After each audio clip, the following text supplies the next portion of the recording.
ਪ੍ਰੀਤਨਾਮਾ TV ਨਾਲ ਜੁੜਨ ਲਈ ਤੇ ਆਪਣੇ ਕਾਰੋਬਾਰ ਸੰਬੰਧੀ ਇਸ਼ਤਿਹਾਰ ਲਗਵਾਉਣ ਲਈ ਸੰਪਰਕ ਕਰੋ ਸਾਡੇ ਨੰਬਰ 2013124180 ਜਾਂ ਸਾਡੀ ਈਮੇਲ ਆਈਡੀ preetnamausa@gmail.com।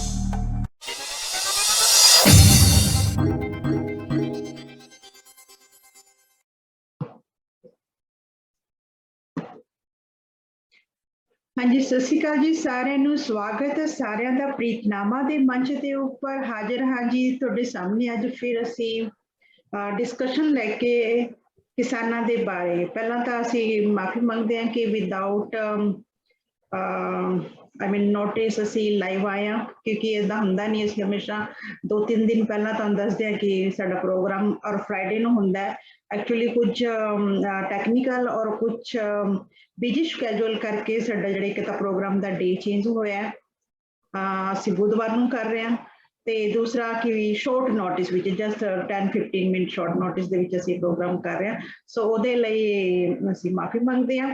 सो गलबात असीं करन जा रहे हैं किसानां दे बारे। सारे जानदे ने कि साडे जिहड़े किसान वीर ने लंबे समय तो संघर्ष कर रहे हैं। दिल्ली के चारों बॉर्डर के उपर अपने मोर्चे लगा के बैठे ने लेकिन सरकार के उपर इसकी कोई भी किसी भी तरह की करना के उपर जो ही नहीं सरक रही। सो असीं समय समय ते तुहानूं सारे जिहड़े मोहरी लीडर हैगे ने उन्हां नाल गलबात करते रहने ते जानकारी दिंदे रहने कि की हो रहा है। ते अज असीं इस विषय ते गलबात करन लई जुड़े आ। साडे नाल इस समय मंच ते हाज़र ने रवि आजाद जी जो संयुक्त किसान मोर्चा दिल्ली दे मोहरी हन लीडर हन ते बड़े ही एक डिसिपलिन पचोल हार्ड वर्किंग ते गुड लीडर हन। बड़े अच्छे वक्ता हन ते बहुत तनदेही दे नाल हार्ड वर्क कर रहे ने उत्थे लगातार जुटे हुए ने मोर्चे दे उपर। सो असीं इन्हां नाल गलबात करांगे ते जाणांगे कि की चल रहा है इस वक्त ते की हालात ने ते की कुछ पॉसिबिलिटी लग रही है साडे इस संघर्ष नूं जिहड़ा कामयाब होवेगा कितना टाइम होर लगेगा ते इस समय की हालात चल रहे ने दिल्ली सरकार दे ते साडे किसान वीरां दे उत्ते। सो Ravi Azad ji thank you so much आपका बहुत बहुत प्रीतनामा के साथ जुड़ने के लिए आने के लिए आपका कीमती समय। हमें पता है कि आपका समय बहुत कीमती है। सो आपका बहुत बहुत धन्यवाद कि आपने हमें 20-25 मिनट का समय दिया। हमारे लिए ये बहुत बड़ी बात है। तो आप एक तो पहले हमारे दर्शकों को एक बार वैसे सभी जानते हैं लेकिन जो नए जुड़े हैं उनको आपकी पहचान जरूरी है। सो आप एक बार अपनी पहचान जरूर बताएं तो उसके बाद हम अपनी जो बातचीत है उसको आगे बढ़ाते हैं। हाँ जी रवि जी। जी जय किसान, सत श्री अकाल सबको। और मैं प्रीतपाल कौर जी का और प्रीतनामा टीवी के सभी दर्शकों का बहुत अभिनंदन करता हूं, स्वागत करता हूं। और मैं रवि आजाद हरियाणा से मैं बिलोंग करता हूं और संयुक्त किसान मोर्चा का एक सदस्य के रूप में और भारतीय किसान यूनियन हरियाणा में युवा प्रदेश अध्यक्ष के दायित्व पर जिम्मेदारी पर मैं काम कर रहा हूं।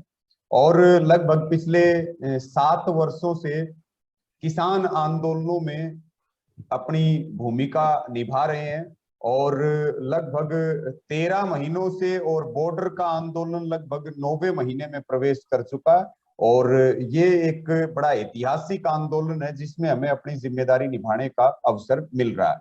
जी थैंक यू रवि जी। सो अभी हम बात के स्टार्ट करते हैं कि अभी संसद मार्च भी हुआ है तो उसका आपका मतलब उसके बारे में आप डिटेल से बताएं कि ये सब जो हुआ उसका कुछ हमें बेनिफिट हुआ, क्या हुआ, उसकी सिचुएशन क्या थी, कोई सरकार पर इसका असर हुआ, इस सब बारे में अपना थोड़ी डिटेल से बताएं सबको। देखिए मैं आपके माध्यम से सभी को बताना चाहूंगा कि अभी मौसम भी बहुत खराब चल रहा है। मॉनसून चल रहा है। मॉनसून के चलते आप चाहे गाजीपुर चले जाइए, चाहे आप टिकरी आइए, सिंगू आइए, या फिर आप ढासा बॉर्डर चलिए, शाहजहापुर खेड़ा बॉर्डर चलिए, और जो हमारे पलवल नूह में जो अलग अलग मोर्चे लगे हुए हैं, तो मौसम के कारण, क्योंकि सर्दियों में आंदोलन शुरू हुआ, भयंकर गर्मी में भी आंदोलन रहा, और अब जो बारिश का जो समय चल रहा, कई कई फुट पानी के बीच में भी आप लगातार हमारे वायरल वीडियो देख रहे हैं किस तरह से आंदोलन को चलाया जा रहा है। 26 जुलाई को आंदोलन के 8 महीने पूरे हुए हैं और जो किसान संसद का जो एक फैसला संयुक्त किसान मोर्चा का हुआ, संसद मार्च का फैसला हुआ, वो अपने आप में एक बहुत ऐतिहासिक कदम है, बहुत ऐतिहासिक कदम है।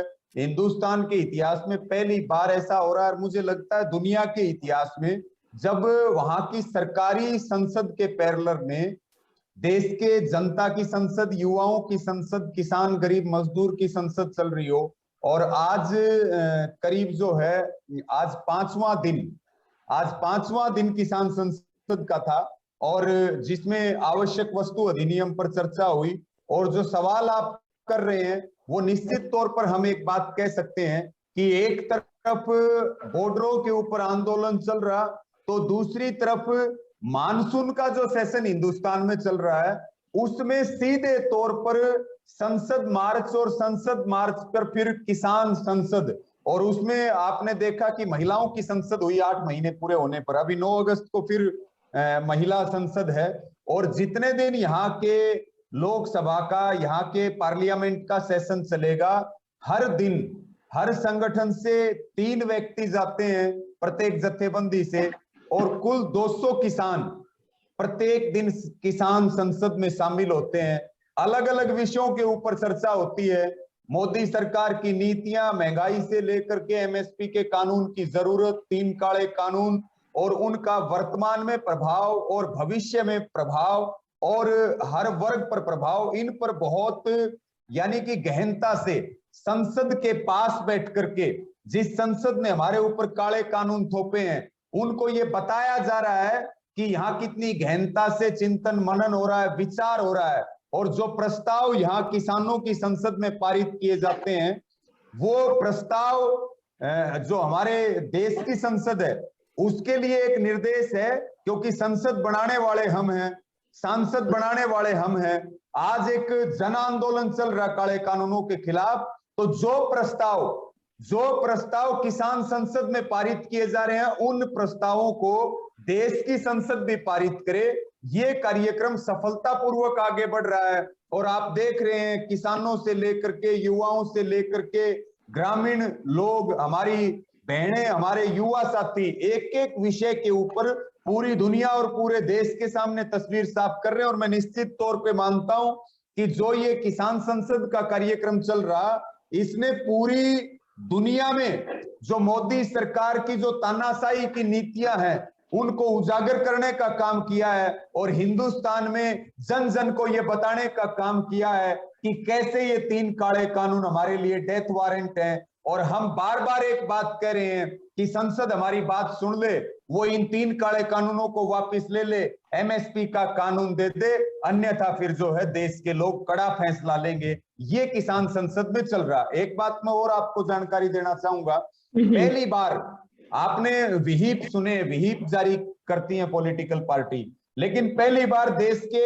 125 करोड़ मतदाताओं की ओर से संयुक्त किसान मोर्चा ने एक विहिप जारी किया देश के सभी विपक्षी पार्टियों के सांसदों के लिए, चाहे वो राज्यसभा के हो चाहे लोकसभा के हो। और उस विहिप में यह आदेश दिया गया कि वो पूरे समय सदन के अंदर मौजूद रहें, वो उनको निष्कासित कर दिया जाए तो भी वो सरकार के खिलाफ सदन में अपना प्रदर्शन जारी रखें, सरकार के खिलाफ विरोध करें। और जब तक 3 काले कानूनों की वापसी और एमएसपी के कानून पर बात ना हो, तब तक सदन में कोई दूसरा काम ना होने दें, इस तरह का एक विहिप जारी किया। और उस विहिप का असर ये हुआ कि बहुत सारे विपक्षी सांसद काले कानूनों के खिलाफ आवाज को बुलंद कर रहे हैं, और सरकार की पोल पट्टी पूरी दुनिया के सामने हम खोल के रख पाने में कामयाब हो रहे हैं। और ये भी तय हुआ कि हमारी लड़ाई सत्ता के खिलाफ चल रही है, हमारी लड़ाई एनडीए गवर्नमेंट के खिलाफ चल रही है, लेकिन विपक्षी सांसदों ने भी अगर अपनी जिम्मेदारी नहीं निभाई तो उनका भी हर पटल के ऊपर विरोध किया जाएगा।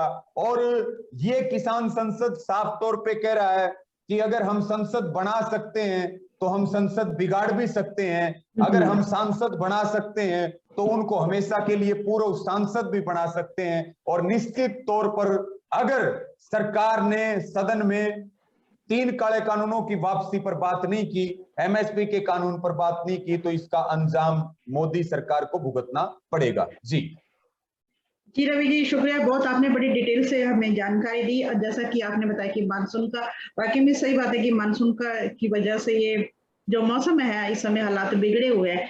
लेकिन अभी 1-2 दिन पहले ही हमारे कुछ किसान वीरों के जो मोर्चे हैं, उन्होंने जो अपने बनाई हुई हैं रिहाइशें, वहां पे आग लगने की भी खबरें आई हैं।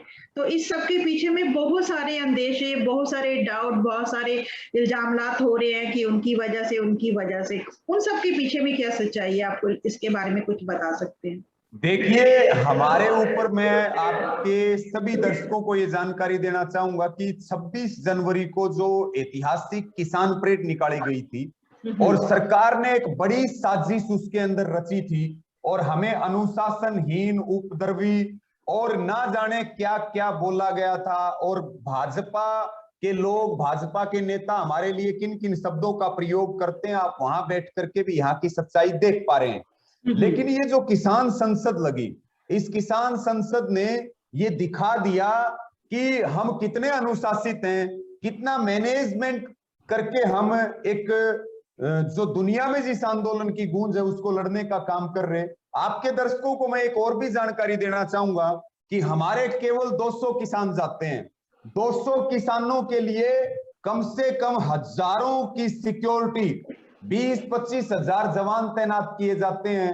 हमारी इस तरह से तलाशी ली जाती है कि जैसे हम किसान नहीं हैं, हम टेररिस्ट हैं, हम बदमाश हैं, हम गुंडागर्दी करने वाले लोग हैं। ऐसे हालात भी वहां पर हैं और टाइम को बर्बाद, आपने पहले दिन देखा कि किस तरह से वहां रोका गया काफिले को, इसी प्रकार से दूसरे दिन भी काफिले को रोका गया।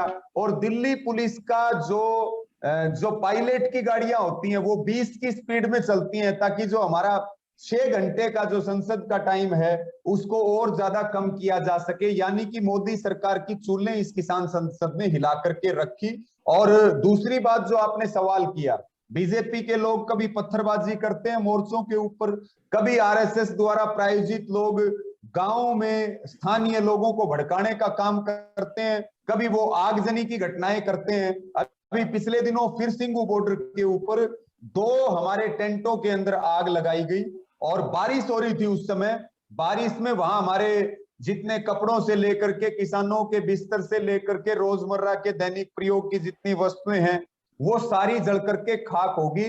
जबकि बहुत बड़ा नुकसान हो सकता था। जहां पर आग लगी थी वहां हमारा एक राऊ के गांव है, पंजाब का, वहां का एक लंगर चलता है सिंगू बॉर्डर के मंच के पास, तो वहां सिलेंडर रखे हुए थे भरे। वहां पर रसोई के लिए लकड़ियां थी बहुत बड़ी संख्या में। इस तरह की चीजें, इस तरह की निश्चित तौर पर हम ये कह सकते हैं कि जैसे ही आग की सूचना मिली तो हमारे किसानों ने बड़ी सूझबूझ दिखाई और उन्होंने जान का नुकसान होने से बचाया, सामान का नुकसान हुआ। और कहीं से भी हम ये कहेंगे कि एक बार आग लगी पहले, फिर 10 ट्रॉली छोड़ करके वहां के लंगर वाले किसान जब पहले वाली जगह आग बुझाने के लिए चले गए तो वहां जब वो पूछे तो फिर जहां से वो गए तो वहां पर पीछे आग लगा दी गई। यानी कि 5 मिनट में, प्रीत जी, 5 मिनट में 2 टेंटों में आग लगाई गई। बारिश हो रही थी और सबसे बड़ी बात कि हमारे साथियों ने बड़ी सूझबूझ दिखाई और जो गैस सिलेंडर थे अगर उन तक वो आग चली जाती तो वहां बहुत बड़े जान माल की नुकसान हो सकती थी। और हमने सीधे तौर पर आज फिर हम बीजेपी को बार बार ये चेतावनी दे रहे हैं, आरएसएस को बार बार चेतावनी दे रहे हैं, हम प्रशासन को ये बात कह रहे हैं कि प्रशासन इन बीजेपी के गुंडों को संभाल ले।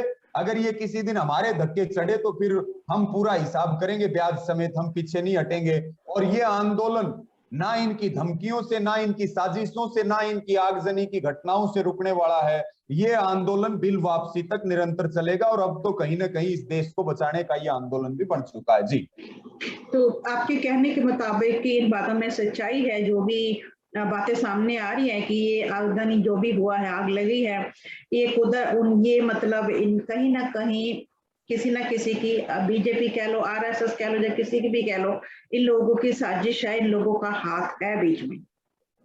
बिल्कुल है जी, बिल्कुल बिल्कुल है। वो बंदे,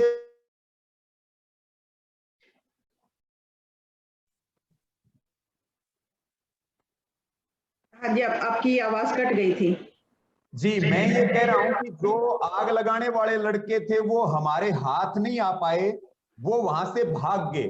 देखिए, चाहे वो बोलने से लेकर के वो हमारे रास्ते में कांटे बिछाने तक की बात हो, बीजेपी और आरएसएस ने, चाहे वो स्थानीय लोगों को हमारे से लड़वाने की बात हो, बीजेपी और आरएसएस ने पूरी ताकत लगा रखी है कि कैसे इस आंदोलन के खिलाफ साजिशें रची जाएं, कैसे इस आंदोलन को तोड़ा जाए, हमारे खिलाफ क्या नहीं बोला गया और क्या नहीं किया गया, इस बात की गवाह पूरी हिंदुस्तान की जनता और पूरी दुनिया इसको बखूबी देख रही है कि आरएसएस और बीजेपी पूरी तरह से गुंडागर्दी पर उतर करके और आंदोलन को कुचलना चाहती है।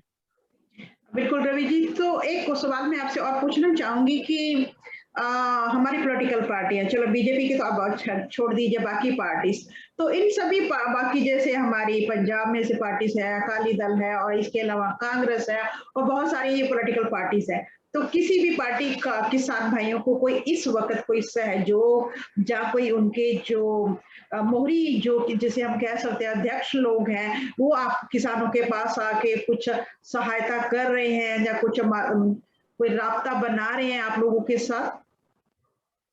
देखिए, बीजेपी के पार्ट को अगर हम छोड़ करके बात करें तो ये एक देश के आम आदमी का आंदोलन है। ये आंदोलन सभी वर्गों का और सभी जातियों का आंदोलन है। ये आंदोलन फसल और नस्ल का है। ये आंदोलन जमीन को और जमीर को बचाने का है। हमने किसी भी विपक्षी पार्टी से कभी सहयोग नहीं मांगा, ना हम किसी भी विपक्षी नेता को अपने मंच पे जगह देते हैं, ना उनको माइक देते हैं। हम इस आंदोलन को शुद्ध जो है जन आंदोलन और किसान आंदोलन के रूप में लड़ रहे, और जहां विपक्ष की पार्टियों की भी सरकार है तो निश्चित तौर पर हम उनको बार बार पहले दिन से ये बात कह रहे हैं कि वो केंद्र की सरकार के ऊपर दबाव बनाए, दबाव बनाने का काम करे।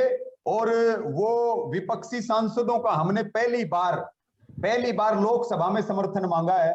इसके अलावा इससे पहले विपक्षी नेताओं का कभी आंदोलन ने सहयोग नहीं मांगा और निश्चित तौर पर आज भी कोई मंच माइक उनको नहीं दिया जाता है। जी बिल्कुल रवि जी, मैंने आपसे इस सवाल इसलिए पूछा कि अभी अभी हमारे पंजाब में एक नवजोत सिद्धू जी जो है वो कांग्रेस के अध्यक्ष बनाए गए हैं और बहुत सारे हमारे जो मीडिया है, चैनल है, न्यूज़पेपर है, उनकी बहुत ही तारीफ में भर गए हैं सब चीज, मतलब न्यूज़पेपर लगा लीजिए, तारीफ ही तारीफ हो रही है। तो मैंने इसलिए पूछा क्या ये सिद्धू जी आपके पास यहाँ बॉर्डर्स पे आके कुछ सहयोग कर रहे हैं? क्योंकि मैंने ये लड्डू बांट रहे हैं तो मैंने खुद ऐलान किया कि मैं तो बर्फी बांटूंगी अगर हमारे किसान भाइयों की वो हेल्प करते हैं। देखिए, पहली बात तो पंजाब से इस आंदोलन की शुरुआत होती है और पंजाब अकेले के 200 किसानों की शहादत हुई है और अभी आंदोलन चल रहा है। आंदोलन हमने विजय ही प्राप्त नहीं की है। उसके बावजूद अगर नवजोत सिंह सिद्धू इस तरह के कारनामे कर रहे हैं तो जनता देख रही है, एक नंबर बात। दूसरे नंबर की बात यह है, दूसरे नंबर पर अगर हम बात करें, जब इनकी ताजपोशी हो रही थी तो उस दिन हमारे किसान संसद का दूसरा दिन था और कांग्रेस के पंजाब के सभी सांसद जो है वो संसद को छोड़ करके और नवजोत सिंह सिद्धू की ताजपोशी समारोह में पहुंचे थे, जिसके खिलाफ हमने किसान संसद में प्रस्ताव भी पारित किया था कि ये लोग आंदोलन के समर्थन में काम नहीं कर रहे हैं। ये कहीं ना कहीं बीमारी तो वही है, बीजेपी जाएगी, कांग्रेस आएगी, फलाना, कहीं ना कहीं हमारे को सभी पार्टियों ने लूटा लेकिन बीजेपी ने हमारा बिल्कुल सौदा कर लिया, बस फर्क इतना ही है। बाकी उस दिन हमने प्रस्ताव पारित किया। तीसरी बात, नवजोत सिंह सिद्धू ने शायद उस दिन एक बयान दिया था, प्यासा और कुएं की बात हुई थी, आपने अगर सुना हो। बिल्कुल, मैंने इसीलिए बात छेड़ी आपकी। जी, तो हमारे पंजाब के नेताओं ने नवजोत सिंह सिद्धू को जवाब भी दिया था और मैं आपके माध्यम से भी यही बात कहूंगा कि हम जनता के कारण नवजोत सिंह सिद्धू है, सिद्धू के कारण ना ये आंदोलन है और ना ये जनता है। वो ठीक तरीके से काम करें, ठीक तरीके से काम नहीं करेंगे तो फिर निश्चित तौर पे इनका भी हिसाब किताब होगा। ये कहीं अलग, आज हमारे परिवार के लोग सड़कों के ऊपर बैठे हैं, हमारी शहीदियां हो रही हैं, उसके बावजूद अगर वो लड्डू बांट करके खुशियां मना रहे हैं तो मैं मानता हूं कि इससे इससे ओछी हरकत कुछ भी नहीं हो कुछ सकती। भी नहीं है। जी। एक तरफ तो हमारे किसान जो है वो लगातार बेचारे संघर्ष कर रहे हैं, शहीदियां ले रहे हैं, क्या उनका हो रहा है। एक तरफ से हमारे वही लीडर्स, वही जो हमारे एक मोहरी कहलाने वाले लोग हैं, वो इस चीज को नजरअंदाज करके सिद्धू जी की खुशियों में शामिल हो रहे हैं। सिद्धू जी की खुशियों में हम भी शामिल होंगे जब हमारे किसान भाइयों को खुशियां मिलेंगी, वो बिल्कुल होंगे। ये क्या है जी, ये संघर्ष का समय है, ये आंदोलन का समय है, ये खुशियां मनाने का समय नहीं है, ये सरकारें बनाने बिगाड़ने का समय नहीं है। ये आंदोलन लोकतंत्र को बचाने का आंदोलन है। अगर नवजोत सिंह सिद्धू एक सीनियर लीडर होकर के वो इस तरह की भाषा का प्रयोग करेंगे या इस तरह की बचकानी हरकत करेंगे तो हम उनसे क्या उम्मीद रख सकते हैं? ये पंजाब वालों को गंभीरता से सोचने की जरूरत है। जी, सीधे सीधे हम कह सकते हैं कि मामला सिर्फ कुर्सी का है, ना कि किसानी का। जी जी बिल्कुल। आप राजनीतिक जितनी पार्टियां हैं, इनकी नजर में सिर्फ कुर्सी बचानी है, और जो किसानों की जो हमदर्दी करते हैं सिर्फ कुर्सी के लिए।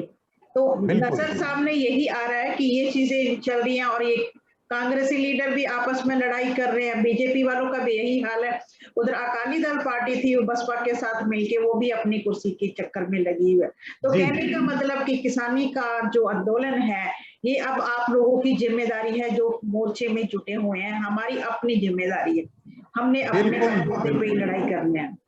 हाँ जी, तो पंजाब गवर्नमेंट से तो मुझे कोई उम्मीद नजर नहीं आ रही कि कोई वो हेल्प करने वाले हैं। तो क्या उसमें हरियाणा गवर्नमेंट का कोई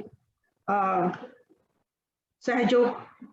देखिए, हरियाणा गवर्नमेंट तो पहले दिन से 100% हमारे एंटी है, और हमारी लड़ाई केंद्र के खिलाफ शुरू हुई थी, लेकिन हरियाणा सरकार ने केंद्र के इशारे पर तानाशाही, गुंडागर्दी, हमारे को दबाने के लिए, कुचलने के लिए हरियाणा की सरकार ने कोई कमी नहीं छोड़ी। अगर हम ये कहें कि देश में अगर किसी सरकार ने आंदोलन के लिए, कुचलने के लिए सबसे ज्यादा किसी स्टेट गवर्नमेंट ने काम किया है तो वो हरियाणा की खट्टर सरकार ने काम किया है।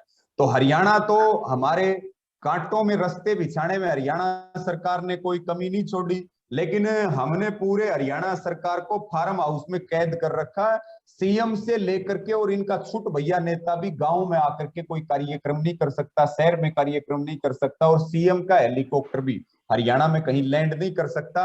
यहाँ मोदी सरकार का तो इलाज चल ही रहा है, बीजेपी और आरएसएस का तो इलाज चल ही रहा है, लेकिन हरियाणा में खट्टर सरकार की हमने कमर तोड़ने का काम इस आंदोलन ने किया है, और इसका हिसाब करेंगे। और इसकी कमर नहीं, हरियाणा की सरकार की तो रीढ़ की हड्डी टूटेगी। ये पूरी तरह से हरियाणा की जो गवर्नमेंट है ये किसान विरोधी है, आंदोलन विरोधी है, और यहाँ जो हमारी मुख्यमंत्री है वो पूरी तरह से मजदूर विरोधी है, महिला विरोधी है, और हरियाणा में तो आप ये कह सकते हो कि सरकार है ही नहीं, यहाँ तो सर्कस चल रहा है। जी बिल्कुल रवि जी। मैंने वही आपको पहले जो बात कही है कि पंजाब, हरियाणा से किसी भी स्टेट की सरकार से कोई उम्मीद ही नहीं लग रही, सब वोट के चक्कर में ही पड़े हुए हैं। और आप ये बताएं कि जो लगातार ये हम 8 मंथ से हमारे किसान कर रहे हैं, शहीदियां कर रहे हैं, सब कुछ कर रहे हैं, तो इसका बीजेपी सरकार पे जरा सा भी असर नहीं हो रहा? कोई भी बीजेपी का लीडर्स, कोई भी किसी नुमाइंदा क्या अभी तक किसानों के पास नहीं पहुंचा इस सब कोई मामला हल करने के अंदेशे से, या कुछ मतलब बातचीत करने के लिए कि हाँ भाई हम लोग आपकी सुनेंगे, कुछ इस तरह का अंदेशा कि आपको लगे कि ये आंदोलन अब थोड़ी देर में खत्म हो सकता है? देखिए, 22 जनवरी को इन्होंने अंतिम वार्ता की थी, उसके बाद आज तक इन्होंने वार्ता शुरू नहीं की है। आप समझ सकते हो कि बातचीत नहीं होगी तो फिर बीजेपी की सोच क्या हो सकती है। लेकिन हम निश्चित तौर पर ये कह सकते हैं कि देश की जनता पूरी तरह से बीजेपी से अलग हो चुकी है। इनके जो वर्कर हैं वो अलग हो चुके हैं, और निश्चित तौर पर हम ये कह सकते हैं कि बीजेपी का सफाया होने की तरफ हिंदुस्तान उस तरफ कदम बढ़ाने का काम कर रहा है। हेलो, आ रही आपकी आवाज आ रही है? थोड़ी सी ब्रेकिंग हो रही थी, आई थिंक इंटरनेट की वजह से। तो यहाँ तो वोटर तो इनका खिसक चुका है, यहाँ तक कि कार्यकर्ता और इनके बहुत सारे नेताओं ने सरकार, पार्टी को छोड़ने का काम भी किया है। लेकिन जो सरकार में बैठ के मलाई खा रहे हैं, क्योंकि मोदी सिर्फ एक चेहरा है, असल सरकार अडानी और अंबानी चला रहे हैं, और पूरा आरएसएस और पूरी बीजेपी सुई से लेकर के जहाज तक इस देश में पूंजीवाद का कब्जा हो उसके लिए काम कर रहे। तो ऐसी कोई उम्मीद हमें। आपकी आवाज ब्रेक हो गई है, आई थिंक इंटरनेट की समस्या है। सो रवि जी शायद इंटरनेट दी प्रॉब्लम है, क्योंकि बॉर्डर से ऊपर इंटरनेट दी बहुत सारी प्रॉब्लम्स आंदियां ने जी। हाँ जी रवि जी, आपकी आवाज बंद हो गई थी और अभी आपकी जो है फोटो भी नहीं आ रही है, आपका जो वीडियो नहीं आ रहा है। अभी आ रही है? आवाज आ रही है लेकिन आपका वीडियो नहीं आ रहा है। वीडियो नहीं आ रहा है? हाँ जी, शायद एक वीडियो चल तो रहा है।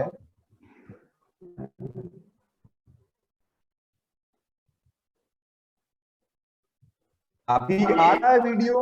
नहीं, आपका वीडियो की प्रॉब्लम आ रहा है, लेकिन आवाज आ रही है, आवाज आपकी सही आ रही है। आवाज क्लियर आ रही है? हाँ, आवाज क्लियर है अभी। जी जी जी जी, शायद नेटवर्क की प्रॉब्लम है, यहाँ बड़ी नेटवर्क की दिक्कत प्रॉब्लम है। है, तो आप अपनी आवाज के जरिए बात जारी रख सकते हैं। जी, तो मैं आपको यही कह रहा था कि हमें सरकार ने वार्ता बंद कर रखी है।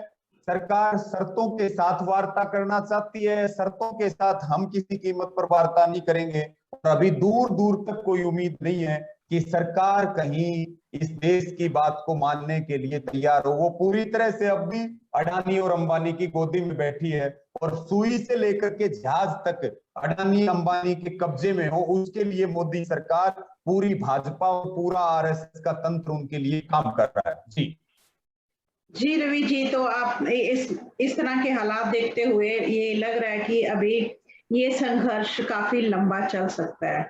तो इस तरह से तो जिस तरह तुम देख रहे हो कि रवि जी दे इंटरनेट की प्रॉब्लम है, बट उन्होंने गल्लां तो ये पता लग रहा है कि ये संघर्ष लंबी देर तक चलेगा। सो रवि जी, आप सुन पा रहे हो? आप सुन पा रहे हो मुझे? हेलो। हाँ हाँ, आपकी आवाज आ रही है रवि जी, आप सुन पा रहे हो मुझे? हेलो। सो किसानां दे अगे बहुत सारियां देखो मुश्किल आ रही ने। इंटरनेट की भी उत्थे प्रॉब्लम है, खाण पीण की भी प्रॉब्लम है, रहन की भी प्रॉब्लम है, पर फिर भी बड़ी हिम्मत दे नाल साडे जिन्ने किसान वीर ने उत्थे जुटे हुए ने। सो रवि जी, आवाज आ रही है मेरी तुहानू? जी जी, आ रही है। नेटवर्क की दिक्कत है, थोड़ा माफी चाहूंगा। नहीं, मेरे को पता है कि इंटरनेट की बहुत ज्यादा समस्या आती है उधर। सो तो ये संघर्ष तो लंबा समय चलने वाला है, और इस पीरियड दौरान उनको, जैसे किसानों को तो हर तरह की मुश्किलें का सामना करना पड़ रहा है, धूप गर्मी सर्दी, तो खाने पीने की समस्या, तो इसमें कुछ सहूलत मिल रही है हमारे भाईचारे की तरफ से, हमारे प्रदेश के लोगों की तरफ से, किसी भी तरह की ऑर्गेनाइजेशन की तरफ से उनको खाने पीने का कोई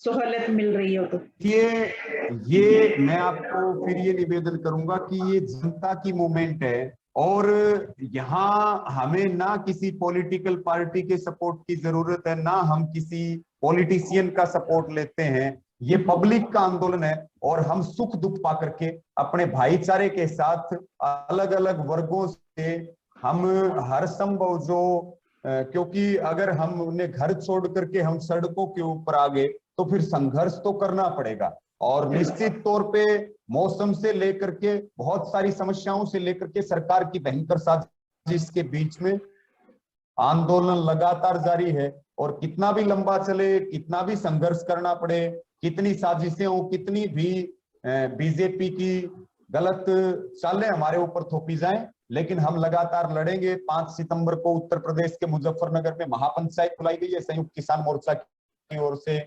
उत्तर प्रदेश का मिशन चलेगा और उत्तराखंड का मिशन चलेगा। बीजेपी की बीमारी हमें पता लग गई है, वोट की चोट इनको मारी जाएगी, तब ये सुधरने वाले हैं। बंगाल का जो अभियान है वो आगे बढ़ाना पड़ेगा, और उत्तर प्रदेश और उत्तराखंड के ऊपर हम पूरी ताकत लगा करके और वहां से बीजेपी को सत्ता से बाहर करेंगे। और निश्चित तौर पर अब जो है बीजेपी मुक्त अभियान भी इस देश की जरूरत है और इसी तरह से अभियान आगे बढ़ेगा। आंदोलन चाहे 2024 तक क्यों ना चलाना पड़े, लेकिन आंदोलन चलेगा और आंदोलन जब तक चलेगा जब तक जो है मोदी सरकार देश के सामने घुटने नहीं टेक देती। जी सो रवि जी, आपने बंगाल की बात की है तो मैं जाते जाते आपसे ये सवाल पूछना चाहूंगी कि बंगाल में ममता जी की जो जीत हुई और उनकी छवि को लेके भी लोगों के अंदर एक अच्छी मतलब उनकी इमेज बनी हुई है कि वो एक साफ सुथरी इमेज की महिला है और अच्छे से काम कर रही है, तो उनका कोई देश के किसानों के लिए कोई सहयोग नहीं हो रहा, कोई भी उनकी तरफ से कोई सपोर्ट या कोई बातचीत वो इस कोई मुद्दा उठा रही हो? क्योंकि किसान तो पूरे भारत के हैं, ना कि वो सिर्फ पंजाब हरियाणा के।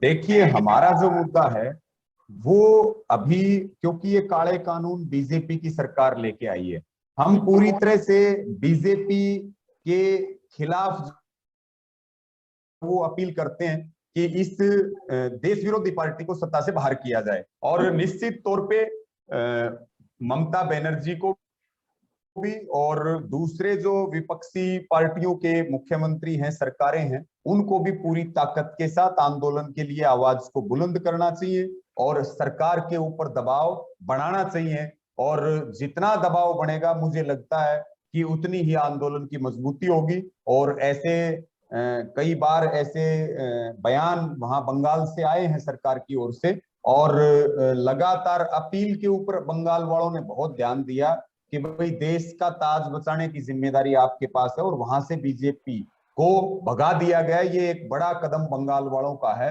और आसपास के राज्यों की अगर हम बात करें, उत्तराखंड से लेकर के उत्तर प्रदेश से लेके मध्य प्रदेश और आपका पंजाब, दिल्ली देहात और ये पूरा इलाका दिल्ली को चारों तरफ से घेरने में लगा हुआ। अभी किसान संसद जो चल रही है उसमें भी करीब करीब 22 राज्यों के किसान भाग ले रहे हैं, और चाहे वो दक्षिण के किसान हो, चाहे वो नॉर्थ ईस्ट के किसान नेता हो, चाहे वो महाराष्ट्र के हो, पूरी ताकत के साथ इस पे काम कर रहे हैं। जी thank you so much Ravi ji, आपने बहुत अच्छे से सारी डिटेल दी और समझाया, सबको बताया कि क्या हालात चल रहे हैं। लेकिन उम्मीद करते हैं कि जल्दी ही अच्छा वक्त आए। मोदी जी के कहने की अच्छे दिन तो नहीं आए, लेकिन हम अपने भगवान से दुआ करते हैं कि हमारे किसानों का और हमारे भारत के जो आम जनता है सबके अच्छे दिन आए, तो ये संघर्ष जल्दी खत्म हो, क्योंकि बहुत लंबा चल गया और ये संघर्ष तब तक खत्म नहीं होगा जब तक हम आम पब्लिक और हमारे जो रक्षक कहलाने वाले पॉलिटिकल पार्टीज हैं वो सब इकट्ठे होके बीजेपी के खिलाफ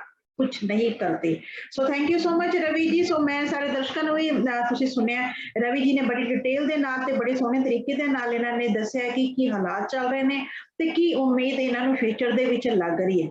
ਸੋ ਤੁਸੀਂ ਸੁਣਿਆ ਕਿ ਸਾਡੇ ਲੀਡਰ ਵੀ ਜਿਹੜੇ ਹੈਗੇ ਨੇ ਉਹ ਕਿਸਾਨਾਂ ਦਾ ਸਾਥ ਨਹੀਂ ਦੇ ਰਹੇ, ਗੱਲਾਂ ਬਹੁਤ ਹੋ ਰਹੀਆਂ ਨੇ, दावे बड़े बड़े बड़े किए जा रहे हैं, पर जेड़ी सच्चाई है वो सच्चाई है कि सारे जेडे लीडर, चाहे वो कांग्रेस पार्टी है, सिद्धू भाजी ने, जां साडी अकाली पार्टी है, या कोई भी आम पार्टी है, कोई भी पार्टी है, गल कुर्सी तक है उन्हां दी। क्योंकि अगर कुर्सी का मसला नहीं होंदा ते वो एक लड्डू वंडने इदां दी खुशियां मनाउण दी बजाय पहले साडे किसान वीरां दे हक दे विच जांदे, उन्हां दे कोल जाके खड़े होंदे, उन्हां नूं कुछ ना कुछ हल होण तक करदी। अगर सारियां पार्टियां एका करके, जिन्नी भी साडे राजनीतिक पार्टियां छोटियां वड्डियां जिन्नियां हैगियां ने सारियां एका करके साडी जिहड़ी सेंटर गवर्नमेंट है ओहदे अगे जाके धावा नहीं बोलदियां, रिक्वेस्ट कह लो, धावा कह लो, हम जां खिलाफ उन्हां दे नहीं जांदियां, किसानां दा साथ नहीं दिंदियां, उन्नी देर तक ये संघर्ष, मैनू नहीं लगता कि इस संघर्ष में कोई कामयाबी मिलेगी। बाकी गल रवि जी की बिल्कुल सही सी कि साडा अपना अंदोलन है, ये आम जनता का अंदोलन है, किसानों का अंदोलन है, ते वध तो वध जिहड़ा साडी पब्लिक का साथ होना चाहिए। ये खुशियां असी मनावांगे, बिल्कुल मनावांगे जदों साडे किसान वीर खुशी खुशी घर आएंगे वापस, मोर्चा जित के आम जनता खुशी होएगी, बेरोजगारी, अनपढ़ता, किसानी झगड़े, ये सारी चीजें खत्म होंगियां।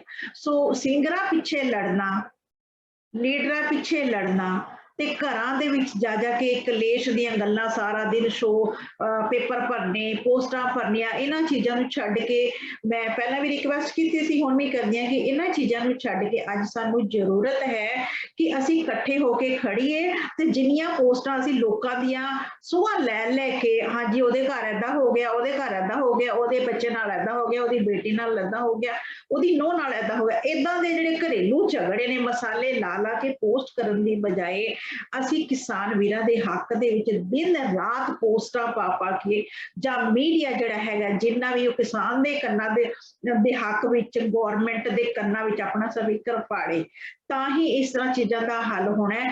ਅਗਰ ਅਸੀਂ ਗੱਲਾਂ ਦੇ ਨਾਲ ਕਰਦੇ ਆਂ ਦਾਅਵੇ ਕਿ ਹਾਂਜੀ ਅਸੀਂ ਕਿਸਾਨ ਵੀਰਾਂ ਦੇ ਨਾਲ ਆ, ਅਸੀਂ ਸਪੋਰਟ ਕਰਦੇ ਆਂ, ਲੇਕਿਨ ਅਸੀਂ ਉਹਨਾਂ ਨੂੰ ਭੁੱਲ ਕੇ ਦੂਜੇ ਪਾਸੇ ਜਾ ਰਹੇ ਆਂ, ਛੋਟੇ ਛੋਟੇ ਝਗੜਿਆਂ ਪਿੱਛੇ, ਸਿੰਗਰਾਂ ਪਿੱਛੇ ਲੜਦੇ ਪਏ ਆ, ਆਪਣੇ ਲੀਡਰਾਂ ਪਿੱਛੇ ਲੜਦੇ ਪਏ ਆ, ਤੇ ਉਹ ਤਦ ਤੱਕ ਸਾਡੇ ਪੰਜਾਬ ਦਾ ਮਸਲਾ, ਸਾਡੇ ਦੇਸ਼ ਦਾ ਮਸਲਾ ਕੋਈ ਹੱਲ ਨਹੀਂ ਹੋਏਗਾ। ਸੋ ਸਾਨੂੰ ਅਗਰ ਖੁਸ਼ਹਾਲੀ ਚਾਹੀਦੀ ਹੈ, ਸਾਡਾ ਦੇਸ਼ ਅਸੀਂ ਖੁਸ਼ਹਾਲ ਵੇਖਣਾ ਹੈ, ਸਾਨੂੰ ਸਾਰਿਆਂ ਨੂੰ ਇਕਮੁੱਠ ਹੋਣਾ ਪਏਗਾ ਤੇ ਇੱਕੋ ਦਿਸ਼ਾ ਦੇ ਵਿੱਚ ਕੰਮ ਕਰਨਾ ਹੋਏਗਾ। ਉਨੀ ਦੇਰ ਤੱਕ ਸਬਰ ਰੱਖਣਾ ਪਏਗਾ, ਇੱਧਰ ਉਧਰ ਦੇ ਮਸਾਲਿਆਂ ਦੀ ਬਜਾਏ ਸਿਰਫ ਆਪਣੀ ਇਨਸਾਫ ਦੇ ਲਈ ਆਵਾਜ਼ ਬੁਲੰਦ ਕਰਨੀ ਪਏਗੀ। ਸੋ ਇੰਨੀਆਂ ਗੱਲਾਂ ਦੇ ਨਾਲ ਹੀ ਅਸੀਂ ਪ੍ਰੋਗਰਾਮ ਦੀ ਸਮਾਪਤੀ ਕਰਦੇ ਹਾਂ। ਪਲੀਜ਼ ਜਿਨ੍ਹਾਂ ਨੇ ਵੀ ਪ੍ਰੋਗਰਾਮ ਦੇਖਿਆ, ਮੈਂ ਨਾਮ ਨਹੀਂ ਮੈਂਸ਼ਨ ਕਰ ਸਕੀ, ਜੋ ਵੀ ਪ੍ਰੋਗਰਾਮ ਦੇਖ ਰਹੇ हैं ਜਾਂ ਬਾਅਦ ਵਿੱਚ ਵੀ ਦੇਖਣਗੇ ਤਾਂ ਪਲੀਜ਼ ਮਸਟ ਸ਼ੇਅਰ, ਤਾਂ ਕਿ ਲੋਕਾਂ ਨੂੰ ਸਾਡੇ ਜੋ ਵੀ ਇਸ ਵਕਤ ਸਿਚੁਏਸ਼ਨ ਚੱਲ ਰਹੀ ਹੈ ਉਸ ਬਾਰੇ ਪਤਾ ਚੱਲ ਸਕੇ। ਸੋ ਵੱਧ ਤੋਂ ਵੱਧ ਕਿਸਾਨ ਵੀਰਾਂ ਨੂੰ ਸਪੋਰਟ ਕਰੋ। ਫੇਰ ਜੁੜਾਂਗੇ, ਫੇਰ ਆਵਾਂਗੇ ਨਵੇਂ ਮਸਲੇ ਦੇ ਨਾਲ, ਤੇ ਕਿਸਾਨ ਵੀਰਾਂ ਦੀ ਵੀ ਤੁਹਾਨੂੰ ਅਸੀਂ ਪਲ ਦੀ ਜਿਹੜੀ ਰਿਪੋਰਟ ਦਿੰਦੇ ਹੀ ਰਵਾਂਗੇ। ਸੋ ਧੰਨਵਾਦ ਜੀ ਸਾਰਿਆਂ ਦਾ, ਇਸ ਵਕਤ ਜੁੜੇ ਰਹਿਣਾ ਪ੍ਰੀਤਨਾਮਾ ਦੇ ਨਾਲ। ਥੈਂਕ ਯੂ ਸੋ ਮਚ ਸਾਰਿਆਂ ਦਾ। ਪ੍ਰੀਤਨਾਮਾ ਟੀਵੀ ਨਾਲ ਜੁੜਨ ਲਈ ਤੇ ਆਪਣੇ ਕਾਰੋਬਾਰ ਸੰਬੰਧੀ ਇਸ਼ਤਿਹਾਰ ਲਗਵਾਉਣ ਲਈ ਸੰਪਰਕ ਕਰੋ ਸਾਡੇ ਨੰਬਰ 2013124180 ਜਾਂ ਸਾਡੀ ਈਮੇਲ ਆਈਡੀ preetnamausa@gmail.com।